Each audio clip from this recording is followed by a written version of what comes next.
You're out.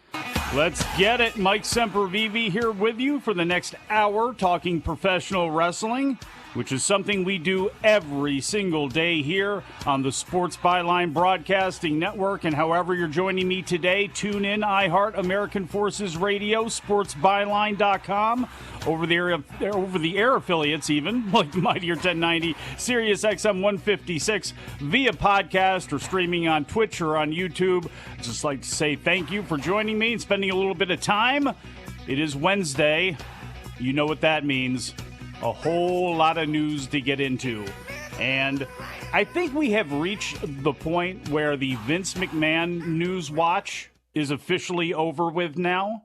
Not to say that we're not going to get more news on Vince McMahon and NDAs and unpaid monies and all sorts of things stemming from the WWE board's investigation, but it certainly seems as if since this last round where there was $5 million that was unreported that was donated to the Trump Foundation for Donald Trump's involvement in the Bobby Lashley-Umaga hair versus hair match with Vince McMahon back at WrestleMania way back a long time ago. Seems ever since then, things have truly quieted down. So what are we going to do for news? Thank God there's Tony Khan, who will appear on radio shows to hype up tonight's AEW Dynamite. He did his appearance on Busted Open and spoke a little bit about the CM Punk Hangman Page controversy that has been swirling around that company. And we have news that has broken on tonight with AEW. There's going to be a talent meeting, and we'll get into some of the details about that. Fightful Select has reported that there is going to be a talent meeting before tonight's show. I don't know if it's going to be an airing of the grievances or not, but we'll get into the details on that, as well as a whole bunch of other stuff in professional wrestling right now, not the least of which is the vaunted NXT 2.0 review, which is going to be coming at you. Tiffany Stratton, Wendy Chu, lights out main event. We'll get into all that stuff when we get back from break. Wrestling Observer Live.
Hey there, everyone. While we take a quick break, I have another trivia game for you, and this time I'm going to go ahead and quiz you on how well do you remember All Out 2021. Let's play. Question number 1.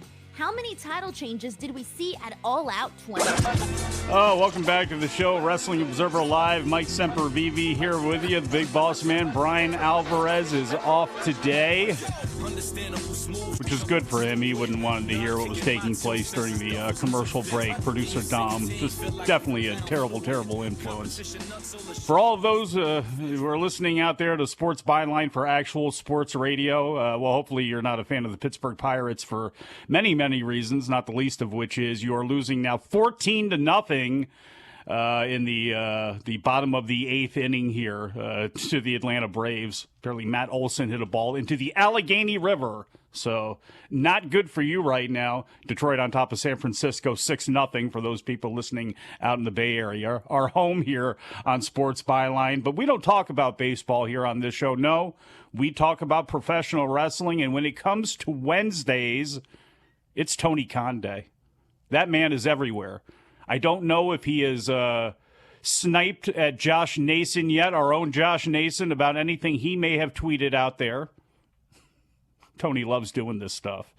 I know some people think that he's crazy. He may be, but he's a promoter. That's what he does.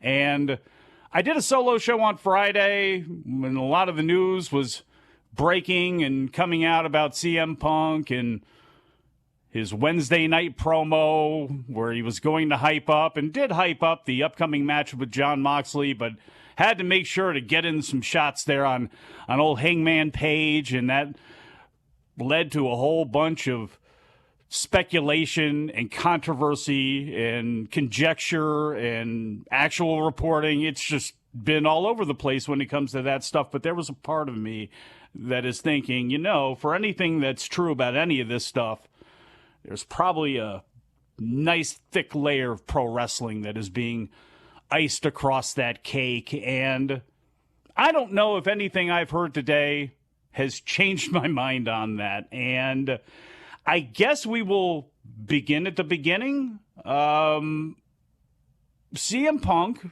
has addressed rumors regarding that promo last week. He did so in an interview with Sports Illustrated, who was tied in with this website.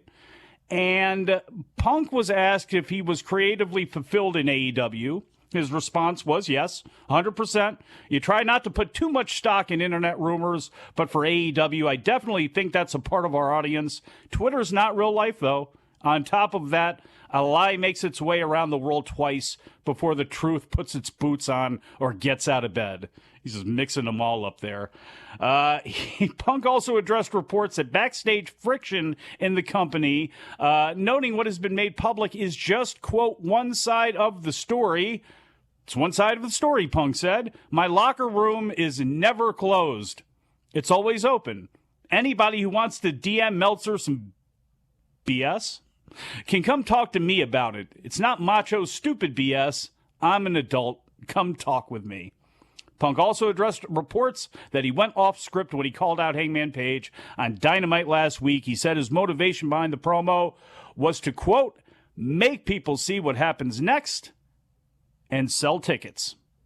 That's what I'm here to do, make people want to see what happens next. I'm trying to sell tickets to the live events. That goes back to me saying Twitter isn't the real world.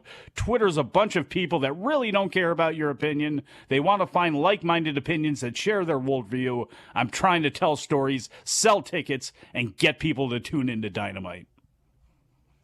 AE President Tony Khan was on Busted Open Radio today on Sirius XM, and also addressed Punk's comments towards Hangman, saying that Punk has unresolved anger towards Hangman Page, and talking about Punk's promo last week that set up Wednesday's title unification match between Punk and interim champion Jon Moxley.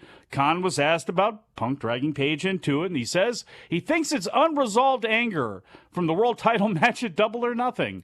We haven't really tied up all those issues. There was clearly some stuff that didn't get resolved at Double or Nothing. Dave Meltzer obviously reported afterwards that that promo was not planned and came as a surprise to everybody. So there was no plan for Punk and Page 2 at All Out. Boy, a lot of that all just sounds like pro wrestling there, doesn't it?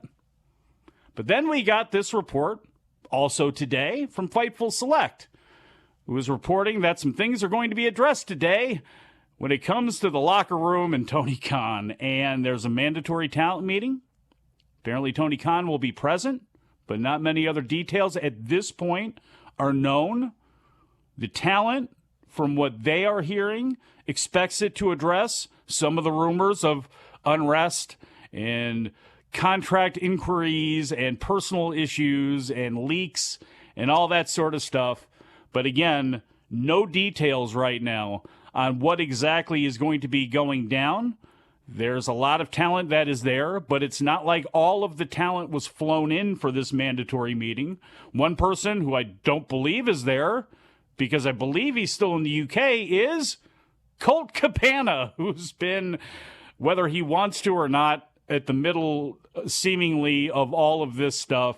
He's been over in the UK doing some wrestling commentary-based comedy, I guess would be the right way to put it. He and another gentleman are doing bad comedy about bad wrestling as they do commentary, I guess, on some stuff that they watch, because Mystery Science Theater 3000, I believe Punk's done that multiple times before. So that show is on the road, and I don't believe that he is there, but I guess everybody that's in Cleveland tonight is going to have to hash out their issues, and we'll see what some of the reporting is from that, too. Obviously, Fightful is going to stay on it. We here with Dave Meltzer and Bryan Alvarez are going to be on it. They are going to be up after Dynamite, way after Dynamite, probably about 5 a.m.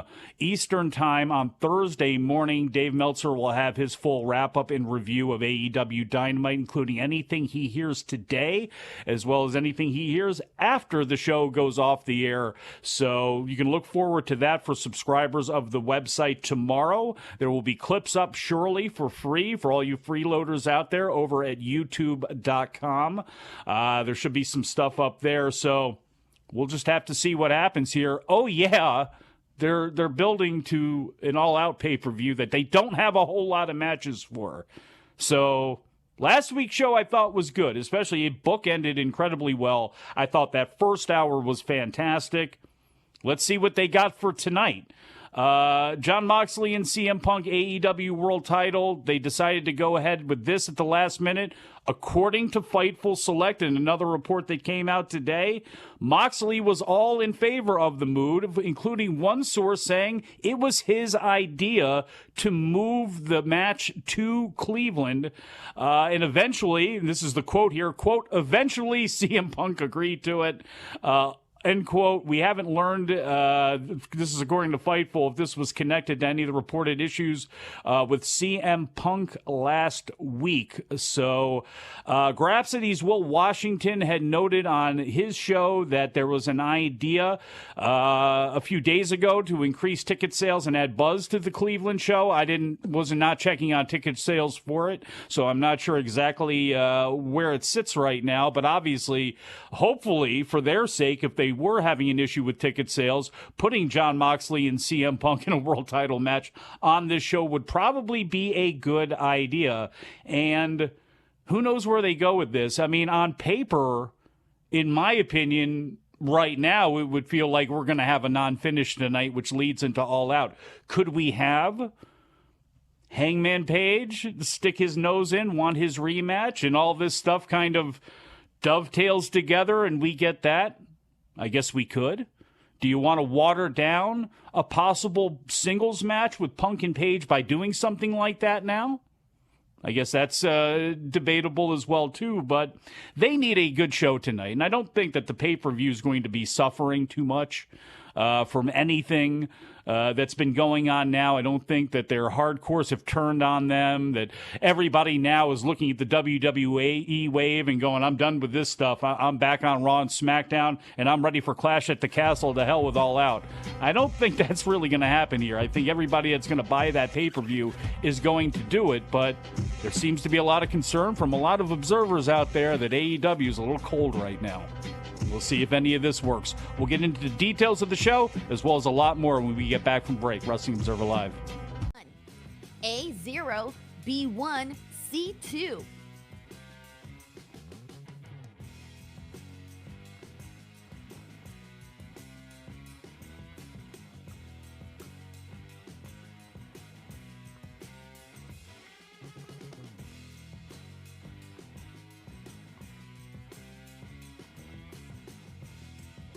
The answer is 1. Out of 4 championship matches, only 1 changed hands, and it was for the AEW World Tag Team Championship, in which the Lucha Brothers defeated the Young Bucks.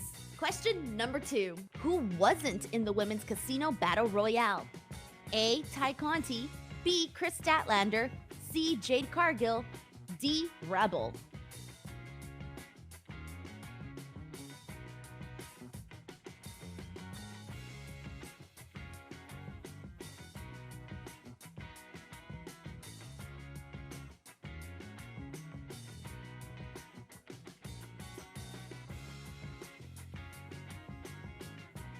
Out of the following names, the person not in the Casino Battle Royale was Chris Statlander, because she challenged Britt Baker for the AEW Women's World Championship. Question number 3. How many surprise debuts were there? A. 2, B. 3, C. 4, D. 5.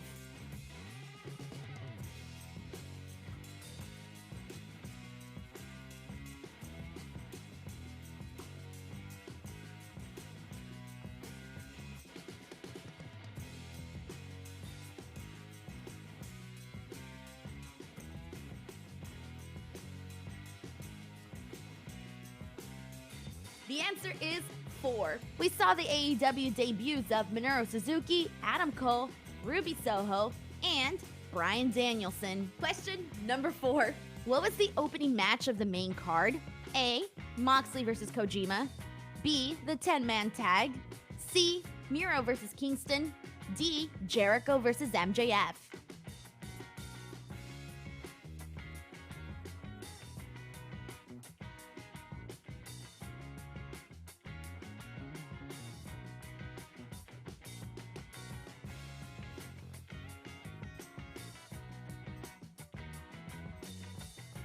The correct answer is Miro versus Eddie Kingston. As always, thank you guys so much for playing. I hope you enjoyed this quick trivia video. And if you haven't already and you want to chat some wrestling with me, feel free to follow me on Twitter and or on Instagram at _Denise Salcedo. Now back to Wrestling Observer Live.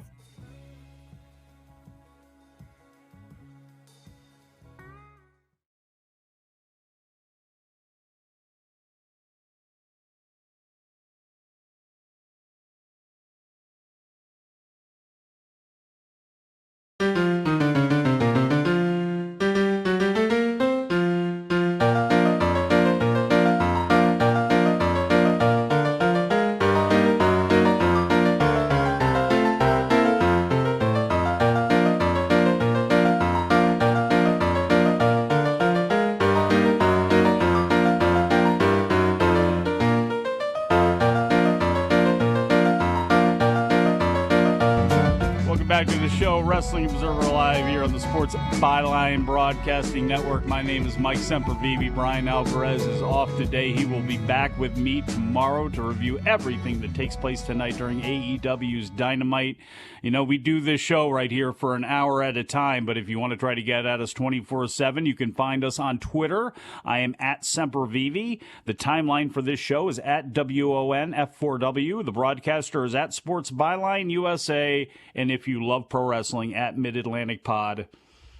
So I do my cleansing here of everything I got to deal with on this show when it comes to the news. And on paper, tonight's AEW Dynamite show is a good one. CM Punk and Jon Moxley, obviously, for the undisputed AEW Championship. We'll see if that kicks off the show, if it main events the show. Do they put it on right at the hour crossover, especially if you're not going to have a clean finish, or this is actually going to lead towards All Out? We'll see exactly where they decide to go ahead and put this thing. They got some other really good stuff on here, not the least of which is the AEW Trios quarterfinal between Death Triangle, Pac, Penta, and Rey Fenix against Will Ospreay and Aussie Open, the United Empire over from New Japan Pro Wrestling.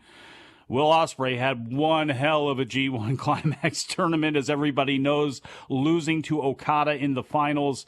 He and Aussie Open in there against Death Triangle. those guys are going to be flying all over the place. That is going to be surely a fantastic match, as well as Dax Harwood and Jay Lethal is, I bet you, going to be a fantastic match, just in a completely different way. 20 minutes of those guys going at it, exchanging holds. I know Jay Lethal, he is certainly a polarizing figure. There's people like me and Bryan Alvarez as examples, big fans of watching Jay Lethal go out there and work. My partner on the Adam and Mike Big Audio Nightmare, Adam Summers, not so much. I know there's a lot of people interact with him on the forum online. He doesn't do anything for me, doesn't work for me, been around too long, all that sort of stuff. Hogwash on all that tonight. Dax Harwood and Jay Lethal are going to put on a wrestling clinic. I would be pretty sure of that, and probably going to end up leading into Satnam Singh and Sanjay Dutt getting involved, which will lead to Cash Wheeler and big-ass Wardlow back home in Cleveland getting involved as well. Billy Gunn against Colton Gunn, father versus son.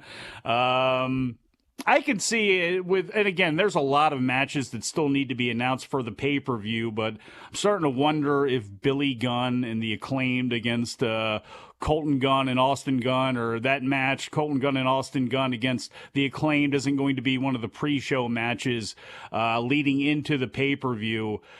Britt Baker against Kylie King tonight as well, and Ricky Starks is going to speak, and Chris Jericho and Daniel Garcia are going to have a face-to-face, and I thought that was official last week when Jericho challenged him, but it wasn't actually made official until yesterday, where on social media, Tony Khan and AEW announced that it was going to be taking place. This all stems from last week when Garcia lost a 2 out of 3 falls match to Bryan Danielson. He prevented Jericho from laying the boots to Danielson more after the match, and Jericho wants to know where Garcia stands when it comes to the Jericho Appreciation Society. So this is all from the Wolstein Center in Cleveland, Ohio, 1 week away from All Out 4. Again, hopefully we have a lot better vision on where we're going to be going for that show. A little bit of ratings news here. Monday night's WWE Raw on USA. This came out right after we got off the air yesterday. Very, very good number. 2 million viewers on average, up 1% from the week prior. Finished with 2.005 million viewers. As far as cable went, Raw was the second amongst people 18 to 49 with a 0.55 rating, about 717,000 viewers. If you include broadcast television, it ranked third. The Bachelorette on ABC was the top-ranked show over on Monday night.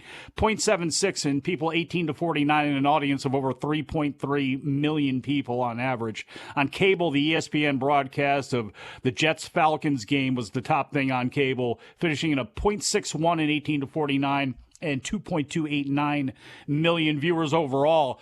But WWE has been really holding their own and, again, slowly trying to chip away and slowly stay at over 2 million viewers all the time. And it's going to be tough here now that we are into football season or damn near it.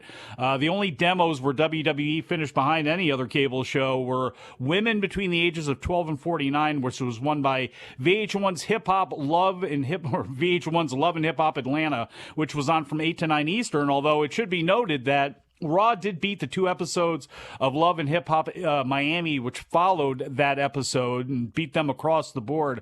8 p.m., 2.06 million viewers. The second hour, 2.04 million viewers on average.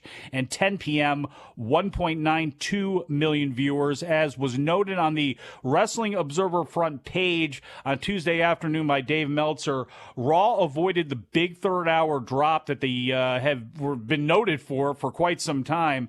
And it was really impressive in several categories. Women from 18 to 49 were up from women 18 to 49 were down from hour 1 to hour 3, but men were up, which is rare. Women 12 to 34 were up. Men 12 to 34 were up. That's apparently very unusual. So people over 50 were down 10%. Hopefully all of them turned out for NXT 2.0 last night. So amongst younger male demos, the third hour ended up being a big success. Obviously, Edge and Damian Priest. And did that have anything to do with it?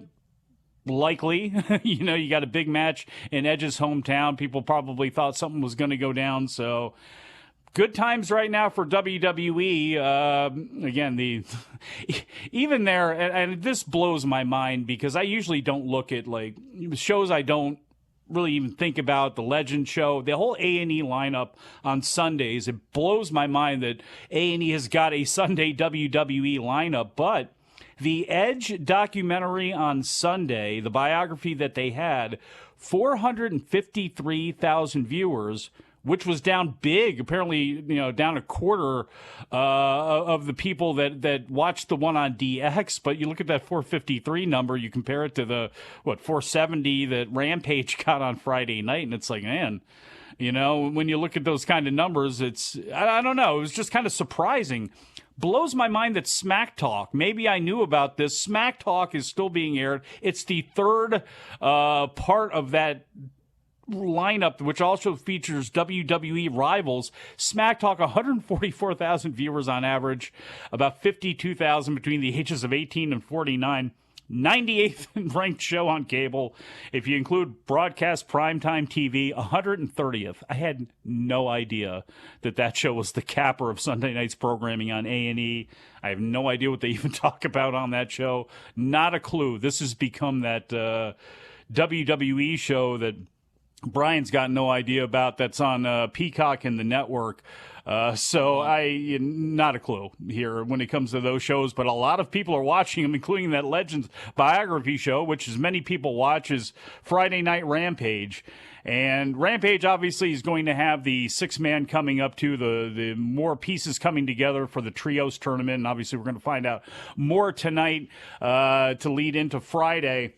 Going to switch gears here to New Japan as Alex Coughlin was announced and then pulled from the upcoming New Japan Pro Wrestling Burning Spirit Tour, which is taking place between September 2nd and the 25th.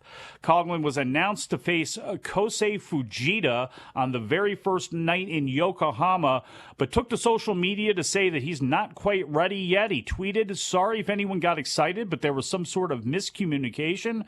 I won't be ready to return to the ring for a little while longer. Recovery is going well, though. I'm doing everything I can. I will be back, though, and I will be back stronger than ever eventually."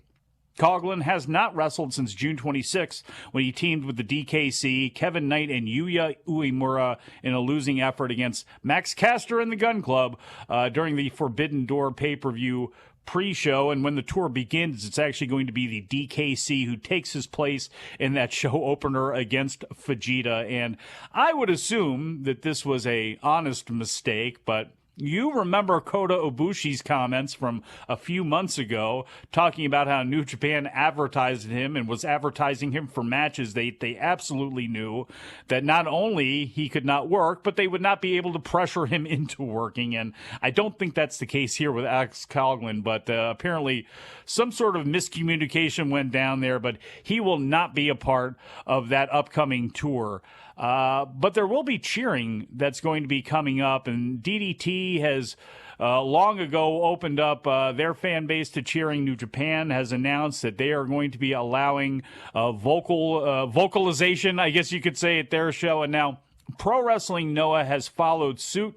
They announced a couple of days ago that beginning on August 30th, cheering can return to the shows. The company is still requesting that fans wear masks and practice proper social distancing. And it's nice to see all of that falling, because I know there are some people that will hold steadfast and say, I concentrate so much on the action inside the ring. That performance is what I'm there for. The crowd is nice, but it's not essential. And that's true. You can, we've watched fights for years on The Ultimate Fighter. They can be great fights, but there's something about having that whole crowd cheering. There's something about having that instant reaction. There's something about having all of that stuff. That's why professional wrestlers love to perform, and that's why it's hard for them to walk away, because it's the spotlight, it's the reaction, it's being able to take people on a journey in the way that they want to. And thankfully, that's coming back to Japan. Seems to be all good here in the States, and as we go into the fall and winter season, hopefully it stays that way. You know what's next. the NXT 2.0 review when we get back. Wrestling Observer Live.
Alrighty now, one of my most favorite games to play during these commercial breaks is the word scrambler, word unscrambler, whatever the hell this game is called. Let's unscramble some words.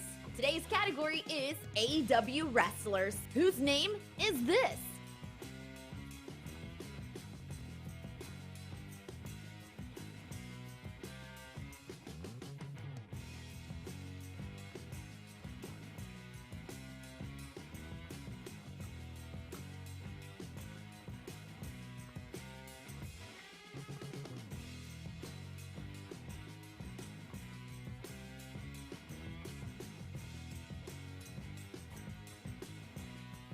The answer is Angelo Parker. Back on the show, Wrestling Observer Live. Mike Sempervive here with you. And of course, if Bryan Alvarez isn't going to be here, it's probably going to be on a Wednesday when it's time to review NXT 2.0 on the USA Network at the Performance Center in Orlando, Florida. And boy, let's take the last thing first. Producer John, if you could, please put this picture up there of Tiffany Stratton here. And, I mean, my God, look at her here. Hold on. I got to bring this up myself here. Tiffany Stratton got a makeover before the NXT show yesterday with these braids that she has here. And look, that is certainly that's certainly a decision to make. But I wonder to myself, is that the worst cultural appropriation that professional wrestling has ever given us? I don't know. Yeah. Maybe not. Sorry, boss man. Appreciate you, Producer John. Hopefully you're still here tomorrow. Just blame it on producer Dom. Bryan will be so upset. He won't know what name is which. So the show opens up with NXT champion Braun Breaker coming down to the ring and cutting a promo. He mentioned his match last week against JD McDonough before immediately calling out the NXT UK champion Tyler Bate. They also put McDonough over before getting down to business, said he was the first NXT UK champion, and he'll be the last. With NXT Europe around the corner, he feels that there's no way to better kick that off than to unify the two championships. And long story short, Breaker agreed, challenged him for a title versus title match in 2 weeks at NXT Worlds Collide, and the segment ended with the two facing off against each other, holding up their belts. A video package on Gallus then played, which led into their NXT Tag Team title match with Josh Briggs and Brooks Jensen. But as Briggs and Jensen were about to head to the ring, we went to the back, where the pair was helping to break up a fight between Fallon Henley and Lash Legend before they all headed to the ring. After a commercial, eventually the champions made their way out. So this version of Gallus in the tag match was Wolfgang and Mark Coffey with Joe Coffey, who I believe was wearing Sergio Tacchini. I believe that's what that logo was, outside the ring. First 2.5 minutes of the match was Gallus beating down Jensen until he was able to make a hot tag and was able to clear the ring. But we went to picture-in-picture. By the time we were back in full screen, Jensen was being beaten down again. At exactly the 8-minute mark, we got another hot tag, and that was at the beginning of the end. Briggs ran wild for a bit, but then Lash Legend came back down to the ring, started getting into it with Henley. When Briggs and Jensen went out to break it up, they were jumped by Pretty Deadly, and the referee is standing there and does not call for the bell. At all. Nothing. And I thought the rule was, if somebody from the outside attacked somebody who wasn't in the match continues. But if somebody comes from the back and attacks somebody in the match, then we've got a disqualification. We don't get that. Instead, as those six brawled to the back, he counted Briggs and Jensen out. So at the 8-minute, 46-second mark, Gallus complained to the ref. They were jumped by Diamond Mine. The Creed brothers and Damian Kemp were the ones who actually did the jumping, while Roderick Strong was on the outside cheering him on. They sent Gallus packing, went to another break. When we got back, we got a segment with Chase U. Andre Chase introduced a guest student that they met when the whole college went to the UK. It's Charlie Dempsey. And as soon as this guy comes on screen, you're like, okay. And I wasn't watching NXT UK. I completely forgot that this guy was signed. This man is schooled in the catch-as-catch-can tradition. As well he should be, because his real name is Bailey Matthews. He's the son of Darren Matthews, better known as William Regal. And damn, does this guy not look like a professional wrestler. Man, I don't know what his experience level is. I have not seen him before. But this dude, if nothing else, has got the look down. And this whole thing was really cheesy at times, too. It's Chase U, so there was some cheese involved with the reaction shots of the students of Dempsey tearing people up. He quickly tapped one out before beating up on Bodie Hayward, including snatching his nose while he was in a choke. Chase broke him up, told Dempsey that maybe they got the wrong guy to come in and do a demonstration. Dempsey called the class soft and told him to do some homework by Googling Billy Robinson. So probably going to get Dempsey and Bodie again, if not Dempsey and Andre Chase. And you know, he's in this role now, and he's been, you know, again, every time I see Andre Chase wrestle, I remember, you know, how good he is and how fun it is to actually watch him. So a match between these two, I'm going to be all for. Then it was time for the Grayson Waller Effect, his new talk show segment. So he's on the cutting edge of content innovation. While other shows may be about the guest, this one's all about him. He then brings out Apollo Crews, and Apollo calls him a low-budget version of The Miz, which the crowd chanted at Waller. Waller asked him how he feels to go home and tell his kids that Daddy couldn't cut it on Mondays and Fridays, so now he's back in NXT. And I'm thinking to myself, man, he really kind of ran down NXT there. You don't really want to do that. Sure, it's developmental, but do you really want to give that impression? But Crews did a good job shooting back on him and saying that he tells his kids that on both of those days, he's been a champion. And when it comes to be Tuesdays, soon enough, he'll be a champion there too. And he punched Waller in the face and rolled out. This went on for a while too. It probably went on, pardon me, for too long. But Waller is really good at what he does, and he's going to be and Carmelo Hayes, I would think, at some point, Tiffany Stratton, we'll get to her a little later on, throw her in the mix of some of the names that are down there right now who you would think could be ready to go to the main roster. And I'm not saying Tiffany Stratton's ready by work rise, or Grayson Waller for that matter. They could absolutely stand to use more time, but you look at the packages of all three of those people, and it's really hard not to believe that he was up there already with AJ Styles. And in fact, he mentioned that, referenced that in the deal that he did there when AJ Styles came down to wrestle him on NXT TV. It's going to be sooner rather than later before he ends up on the main roster. Gallus was then escorted through the back by security when Pridley Deadly stopped them. They just fired him up some more, and they mocked him as security dragged Gallus off. Mackenzie Mitchell then interviewed Mr. Stone and Von Wagner backstage. Wagner said there won't be much left of Tyler Bate by the time he gets through with him, and he still wants Braun Breaker. Cameron Grimes defeated Javier Bernal, who is a person that they're going to be doing a little bit with here, looks like at least.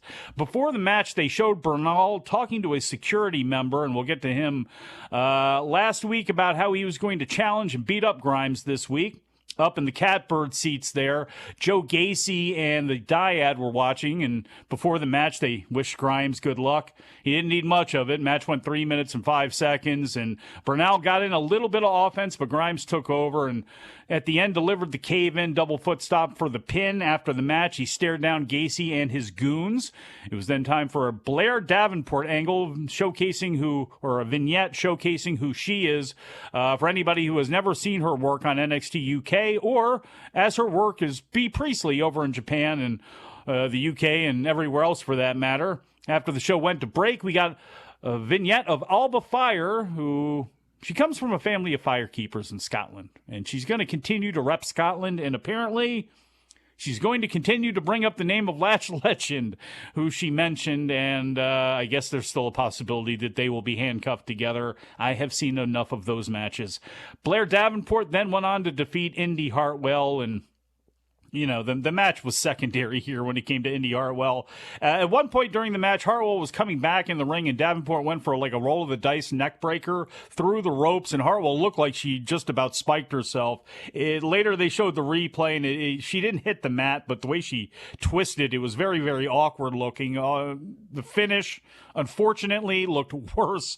Davenport went for a high-angle brainbuster, but even though Hartwell went up for it, Davenport just couldn't get her up and very quickly spiked her on the shoulder, got the win. After the match, Davenport delivered a V-trigger and threw Hartwell out of the ring. She then grabbed the mic and cut a promo on being the #1 contender in the UK and said she'd be happy to take the NXT Women's Championship here in the States. That brought out Mandy Rose, who sauntered down to the ring while cutting a promo. She said she's the most dominant women's champion out there and demanded Davenport put some respect on her name. She was then cut off by music, and that music was of Mako Satomura, who got in Mandy's face. Long story short, we're going to have a triple threat match at Worlds Collide between Davenport, Satomura, and Mandy Rose. I'm not putting my money on Mandy Rose, but we'll see what happens here.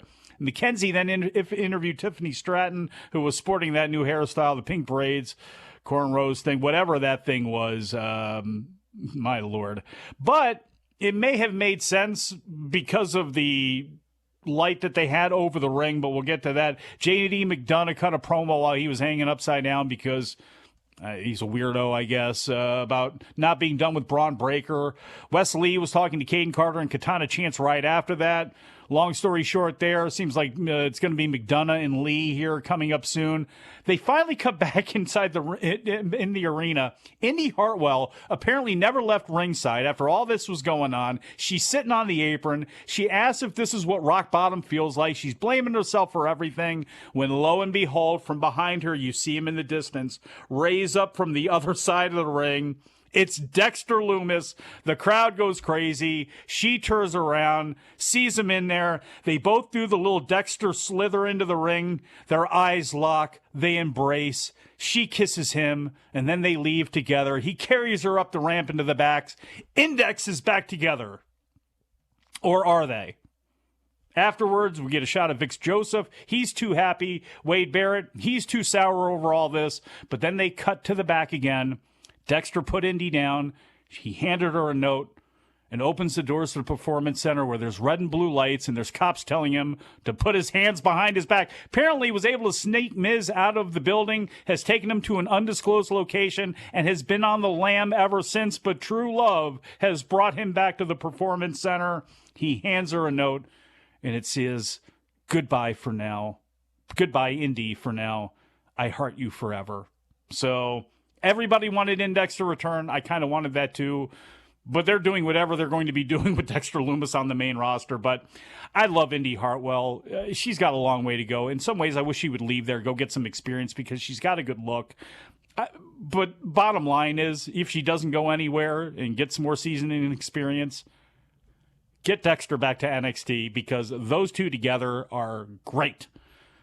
We're coming up here on the break, and the match between the Dyad and the D'Angelo family was short. It was only about 5 minutes. Dyad got the victory. Basically led to Tony D'Angelo running down Legado de Fantasma. And as they leave the building a little bit later on, car pulls up, window comes down. Santos Escobar. He would never forget about his familia. Get in, let's ride. Everybody looks like they're driving to the main roster now. I would assume on SmackDown. I think they would be a great fit for that. I am still upset that we never got a good series of Swerve Strickland and Santos Escobar matches in NXT. I think we got one. It wasn't enough. But Tyler Bate then went on and defeated Von Wagner in a non-title match. Big battle of size versus experience here. And Bate ended up getting the clean victory. Wagner looked good. That leads into Brett Bates' match against Braun Breaker. And when we get back from break, all this alliteration, we'll get into the main event. Tiffany Stratton, Wendy Chu lights out match. Wrestling Observer Live. Next one, whose name is this?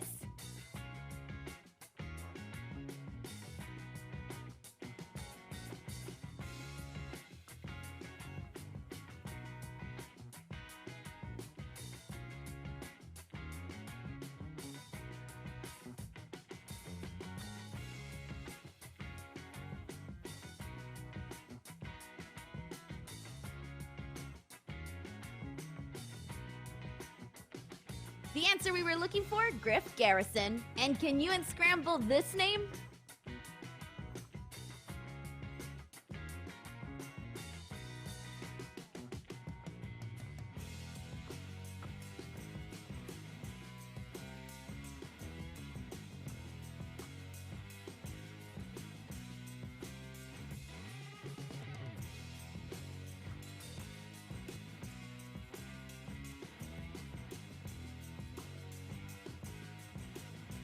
And the answer for this one was Michael Nakazawa. Who can this be?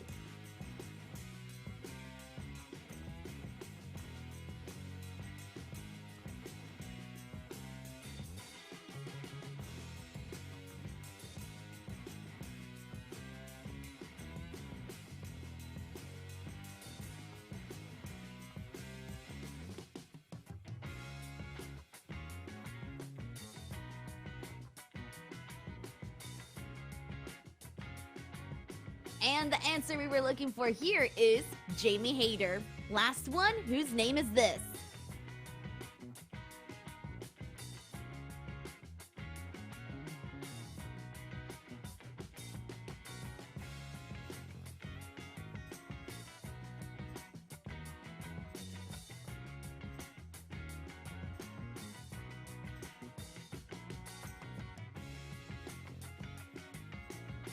And for this last one, if you guessed Time Mellow, you are correct. These are always a whole lot of fun. Thank you guys so much for playing, and I'll see you on the next video. Back to Wrestling Observer Live.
Back on the show, Wrestling Observer Live, the main event of NXT. Lights out match, Tiffany Stratton, Wendy Chu, anything goes. Now, usually when there's a lights out match, it just means it's unsanctioned. They flash the lights come back up, you have a match that the company wants nothing to do with. If somebody gets hurt, it's the blood's not on our hands. In this case, they actually turned the damn lights out, and they had a blue light, and this is why I'm wondering if they decided to go this route with Stratton's hair, because at least it was reflecting off in the lights that they were using. It was this weird blue and black light that they had, and at times, I didn't really have a problem with it, and I never had a problem with the Sin Cara thing too, but I can understand why people didn't like it, and this was much, much darker than that. I mean, it was first time they were doing this whole thing, craziness happening, and you get all the wacky spots, trash can over Stratton's head, and Chu beats it with a tennis racket. There was a pink steel chair, turnbuckle tightening bar that Chu was trying to choke out Stratton with and break her face with.